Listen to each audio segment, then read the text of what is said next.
nicaragüense tiene derecho a estar informado. Ahora, el podcast noticioso que te cuenta la realidad del país. Noticias, entrevistas, debates y lo más viral. Te lo contamos ahora. Bienvenidos al podcast de Artículo 66. A continuación, Marlene Balmaceda nos presenta un vistazo de los titulares que han marcado este día. Régimen secuestra a conductores del diario La Prensa. Presentan retrato hablado de Juan Sebastián Chamorro y Juan Lorenzo Holman. Familiares exigen verlos. Comisión Internacional realizará una caravana en Costa Rica con rumbo a Nicaragua para demandar la libertad de los presos políticos. En El Pulso, misioneras lamentan dejar a los necesitados en Nicaragua. Iniciamos el podcast ahora, correspondiente a este jueves 7 de julio de 2022. Las 5 del día. Las noticias más importantes. Dos conductores y un fotógrafo del diario La Prensa fueron detenidos la noche del 6 de julio tras darle cobertura a la expulsión de las misioneras de la Caridad. El arresto fue confirmado por el Centro Nicaragüense de Derechos Humanos, que calificó el hecho como una limitación a la libertad de expresión y demandó la libertad inmediata del equipo periodístico. El medio digital Fuentes Confiables reveló que dos de los arrestados son Carlos Lam y Mario Sánchez, quienes fueron sacados de su vivienda de manera arbitraria. Además, el medio Expediente Público informó que la casa de la exsecretaria del jefe de prensa, Eduardo Enríquez, también fue allanada. Un familiar narró que uno de los detenidos es su suegro, quien ofrece sus servicios de conductor privado y nunca ha sido activista. A través de Twitter, detalló que el chofer fue sacado de la casa de su mamá frente a su familia de forma brutal e injusta y sin orden judicial. Familiares de los presos políticos, Félix Maradiaga, Juan Sebastián Chamorro y Juan Lorenzo Holman Chamorro, demandaron al régimen de Nicaragua cesar la política de exterminio y permitirles la comunicación con sus parientes como establecen las leyes del país. En una conferencia virtual, las familiares detallaron que los reos continúan bajo aislamiento, en condiciones inhumanas, sin atención médica, mal alimentados y con padecimientos que han desarrollado en prisión. Presentaron retratos hablados de Juan Lorenzo Holman y Juan Sebastián Chamorro, que muestran su deterioro físico, y pidieron al régimen autorizarles el ingreso a las cárceles para constatar el estado de salud de los presos. El abogado internacional de Maradiaga y Chamorro, Jared Genser, manifestó que las condiciones en Nicaragua están entre las peores que ha visto durante su carrera de 20 años en el tema de derechos humanos. Mientras Juan Papier, investigador del Observatorio de Derechos Humanos Human Rights Watch, hizo un llamado urgente a los demás países a aumentar el escrutinio internacional en esta situación de crisis. Escuchemos a Berta Valle, esposa de Félix Maradiaga, Victoria Cárdenas, esposa de Juan Sebastián Chamorro, y Renata Holman, hija de Juan Lorenzo Holman Chamorro. Es que las condiciones en las que están Félix son muy cercanas a lo que nosotros como familiares hemos estado diciendo. Hay una pérdida excesiva de peso. Nosotros calculamos que son 60 libras. No sabemos porque, como les digo, no han tenido asistencia médica especializada que nos puedan comunicar a nosotros. En esas fotografías y en esas imágenes yo pude ver un rostro de mi esposo que refleja mucho dolor. Yo conozco a mi esposo desde hace más de 20 años y yo sé cuando su rostro tiene dolor. ¿Cómo es posible que este retrato hablado sea el único vínculo que mi hija y yo tengamos con mi esposo? Solo puedo decirles que al ver esta imagen, tengo en mi mente las lágrimas en el rostro de mi hija, en tratar de descifrar si este podría ser su papá hoy en día. No es el Juan que he conocido por los últimos 31 años de mi vida, con el que he compartido mi vida, sino una versión sumamente delgada, frágil y deteriorada de mi esposo. Mi papá es hipertenso, padece de la próstata y ha sido operado en ambos ojos por desprendimiento de retina. Durante su encarcelamiento arbitrario ha desarrollado nuevos padecimientos, una mancha negra en el ojo derecho, cuyos cuyo origen y repercusiones no conocemos, una hernia abdominal y hongos en manos y pies por la humedad de la celda en la que se encuentra. Lo más preocupante es que mi padre no es el único que se encuentra en esta situación. Que es lograr que los gobiernos que todavía interactúan con el gobierno de Daniel Ortega prioricen este tema en su agenda. Estamos hablando de México, de Honduras, de Argentina y otros países que tienen que priorizar este tema en su agenda y tienen la responsabilidad de plantearle esta obligación que tiene Daniel Ortega y Rosario Murillo de liberar a estas personas y respetar sus derechos humanos. Y al mismo tiempo, mientras trabajamos en esta estrategia, hay que aumentar la presión contra el régimen. Hay que trabajar, por ejemplo, con los organismos de financiamiento multilateral, que todavía algunos de ellos le siguen dando plata al régimen de Daniel Ortega, a pesar de que no existe ninguna garantía en el país de que los fondos que se le otorgan al gobierno, ya sea como préstamos o programas, se utilicen realmente para priorizar los derechos de nicaragüenses. Una comisión internacional conformada por parlamentarios y dirigentes de izquierda de Argentina, del Bloque Frente Amplio de Costa Rica, exiliados, referentes de organismos de derechos humanos, sindicatos y movimientos sociales, marchará este viernes 8 de julio desde el Parlamento de Costa Rica hacia la frontera con Nicaragua, con el objetivo de demandar al régimen el acceso a las cárceles para verificar in situ las condiciones de salud y encierro de las personas presas políticas. Escuchemos a la diputada argentina Luciana Echeverría. Estamos convencidos, y en esto no tenemos dudas, de que estamos ante una dictadura, de la más siniestra, una dictadura que persigue, que tortura, que asesina y que además hace negocios para ellos mismos. Por eso nosotros no podemos ser indiferentes ante esta realidad. El régimen Ortega Murillo celebrará este viernes 8 de julio la masacre perpetrada por un contingente de al menos 2.000 armados que acabó con la vida de 38 personas en Jinotepe, Carazo, en el contexto de las protestas sociales de 2018. La vocera Rosario Murillo manifestó que en esa fecha se cumple un aniversario más de la derrota de los opositores y advirtió que su régimen no permitirá otra protesta a la que llama golpismo. Murillo aprovechó para acusar a los sacerdotes de usar el nombre de Dios en vano durante las manifestaciones y celebró la próxima inauguración de un supuesto centro para la niñez en Granada tras la expulsión y apropiación de la casa hogar de las misioneras de la caridad.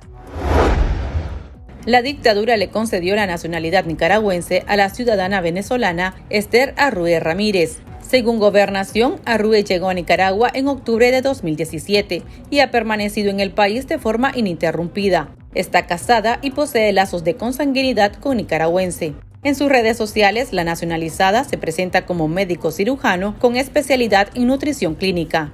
Este 7 de julio, el régimen también dio a conocer el nombramiento de funcionarios en la Cancillería de la República, el Ministerio Agropecuario y el Instituto Nicaragüense de Turismo, INTUR. El régimen nombró a Ivania del Carmen León Rivas en el cargo de viceministra agropecuaria, a Aida Leticia Talavera Arauz en el cargo de secretaria de Ceremonial y Protocolo del Ministerio de Relaciones Exteriores y a Yaosca Calderón Martín en el cargo de codirectora del INTUR.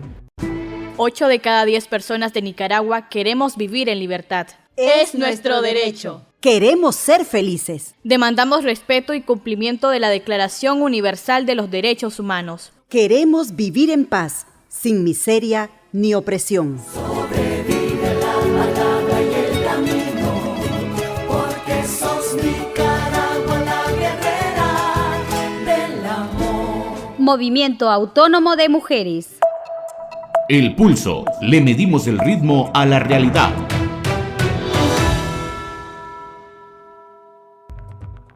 Las misioneras de la Caridad de la Orden Santa Teresa de Calcuta se pronunciaron tras la expulsión de Nicaragua por parte del régimen de Daniel Ortega y Rosario Murillo. Las religiosas que arribaron a Costa Rica el 6 de julio manifestaron que sienten un profundo dolor al dejar a las personas más necesitadas en Nicaragua. Escuchemos el breve comunicado que dieron a conocer durante el recibimiento que les dio Monseñor José Rafael Quirós, arzobispo de la Arquidiócesis de San José en Costa Rica.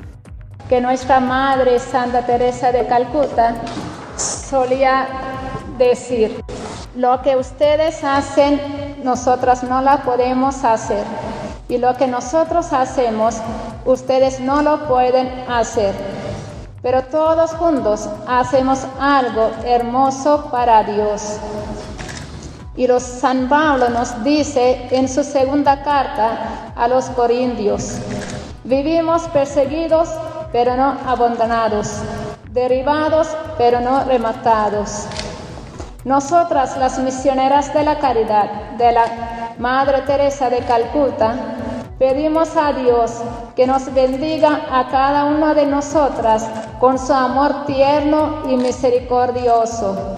Al ser expulsadas de Nicaragua, nos invade un profundo dolor al tener que dejar a las personas más necesitadas y al pueblo mariano. En Nicaragua teníamos 3 comunidades.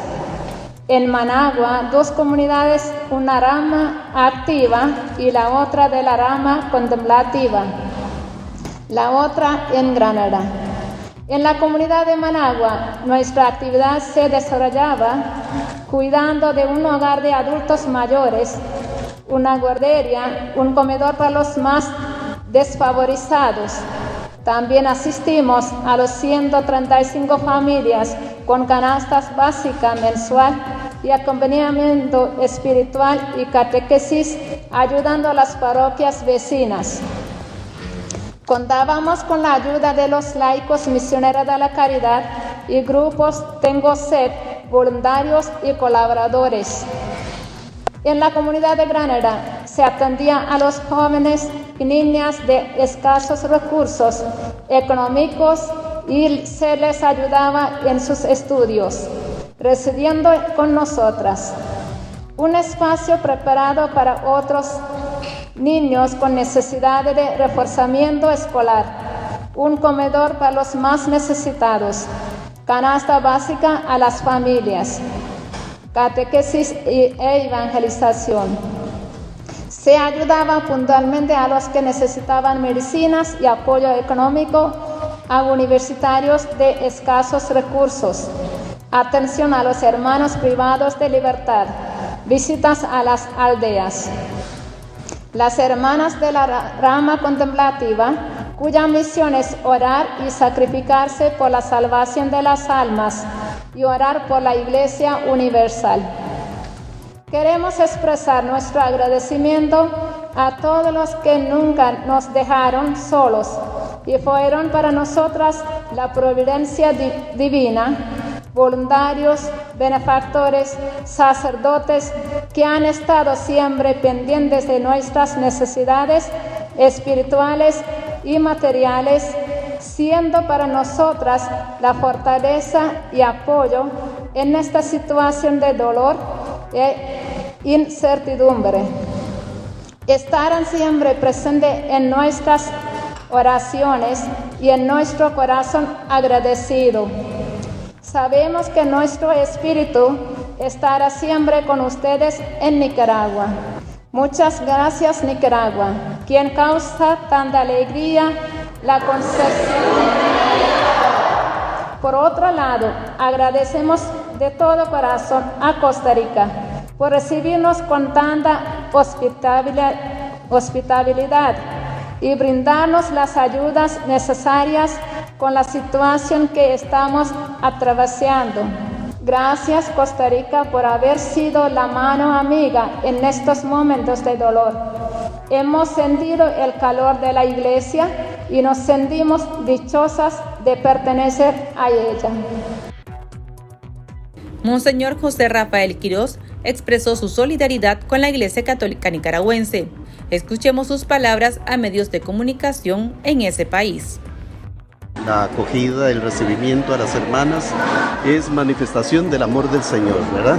No tiene ningún otro mensaje sino saber que la bondad de Dios se ha manifestado, se ha derramado en Nicaragua y se seguirá derramando ese amor y esa fuerza transformadora. Monseñor, ¿cómo ve la situación de persecución y expulsión que hay en Nicaragua? Hay persecución en la Iglesia Católica a las hermanas religiosas. ¿Cómo valora esto?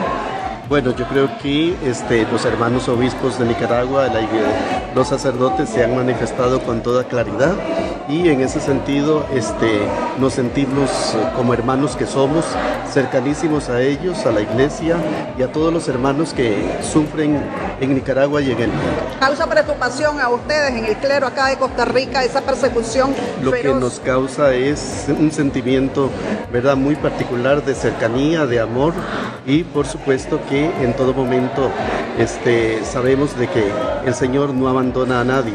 Pero ¿cómo calificar esa expulsión por parte del gobierno nicaragüense? ¿Cómo la califican? Bueno, yo calificarla, yo creo que más bien verla desde lo que escuchamos en el Evangelio. Cuando se sirve al Señor, cuando se ama al Señor, cuando se está presente en la transformación de la realidad, cuando ésta no corresponde a los valores del reino, por supuesto que va a haber persecución. Han estado en cercanía con los obispos de Nicaragua, en comunicación con la Conferencia Episcopal de Nicaragua o el Cardenal Brenes, incluso con Monseñor Álvarez, que fue uno de los perseguidos por la dictadura de Ortega y Murillo. Bueno, hemos estado recibiendo información y por supuesto que hemos estado muy cerca en la plegaria, hemos estado muy cerca en la oración y seguimos orando por estos hermanos nuestros. ¿Qué le dice al pueblo de Nicaragua? Unas palabras. Bueno, palabras de solidaridad, palabras de aliento, palabras de, sobre todo, de cercanía espiritual y cercanía en el Señor, y que la fuerza del Señor sea quien nos siga guiando, y por supuesto la presencia amorosa de la Santísima Virgen María. ¿Teme de que haya alguna tragedia con sacerdote, un nuevo episodio dramático en la iglesia como el caso de Romero? O sea, ¿ven ese escenario? ¿Ustedes lo han valorado? No, en ese sentido no puedo pronunciarme, puesto que es una realidad muy propia, y en ese sentido lo que hacemos es, nuestra propia realidad acá en el país es distinta, y por ello lo que tenemos en nuestras manos son las armas de la oración y las armas de la caridad y de la fuerza misma del Señor. Señor, ¿han recibido ustedes acá otros sacerdotes nicaragüenses que hayan, tal vez de una manera menos notoria, que hayan venido a refugiarse aquí en Costa Rica, o de esa posibilidad? Por eso no podría predecirlo ni manifestarlo. Siempre de nuestra parte, por supuesto que tal como hemos manifestado con las hermanas, es la iglesia la madre que acoge y que recibe y que brinda o extiende la mano a quien más lo necesita. Señor, desde los valores de la verdad que maneja la iglesia y con la transparencia para el pueblo, para la iglesia, le preguntaba antes cómo veo, cuál es la visión de ustedes sobre lo que está ocurriendo en Nicaragua, al punto de que personas que lo que hacen es caridad y que funden los valores de la iglesia salen forzadas. Por eso tenemos muy presente lo que es la enseñanza social de la iglesia, en el sentido de que la iglesia estará y se hará presente en todos los lugares, ahí donde haya necesidad de esa cercanía y de esa transformación de la realidad, aunque el precio de esta cercanía y de ese compromiso sincero con el pueblo sean manifestaciones como las que se dan. Por su parte, Monseñor Manuel Eugenio Salazar, obispo de la diócesis de Tilarán en Liberia, Costa Rica, dijo en la víspera que las religiosas vivieron momentos difíciles, de zozobra, de angustia, temerosas de su integridad física. En un video divulgado en sus redes sociales, señaló que estaban con mucha preocupación hasta que llegaron a territorio costarricense. Yo no veo en ellas culpa alguna, solo son mujeres, esposas de Jesucristo, consagradas, que solo pretenden servir a los pobres, hacer muchas cosas que muchos otros no hacen. Pero bueno, esa es la vida del cristiano. También la dimensión martirial es parte de la espiritualidad cristiana. Para estar al tanto del acontecer nacional y conocer las voces calificadas sobre la realidad nacional, ahora el podcast informativo sobre Nicaragua.